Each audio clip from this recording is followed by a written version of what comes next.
মাসের একটা time frame তিনি বলেছেন, যে আশা করছি যে আগামী 6 মাসের মধ্যে একটি ঐক্যমতের ভিত্তিতে যেই সংস্কার, সে সংস্কার করা যাবে বলে আশা।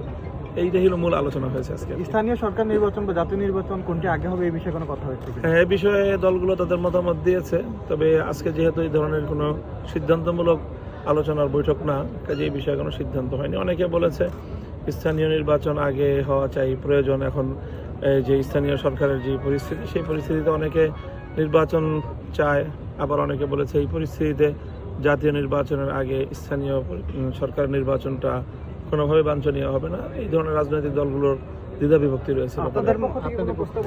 আমরা এই বিষয়ে কোনো প্রস্তাবনা দিইনি, কোনো বক্তব্য দিইনি। আমরা বলেছি বাংলাদেশে যে সংস্কার হচ্ছে বা সংস্কারের যেই আলোচনা চলছে, সেটার কিছু মূল ভিত্তির উপর দাঁড়িয়ে সেই সংস্কার প্রস্তাবনাগুলি হওয়া উচিত। সেজন্য আমরা জুলাই বিপ্লবের যে ঘোষণাপত্র, সেটা অনতিবিলম্বে ঐক্যমতের ভিত্তিতে জাতির সামনে ঘোষিত হওয়ার আমরা আহ্বান জানিয়েছি এবং সেই প্রয়োজনীয়তা ব্যক্ত করেছি।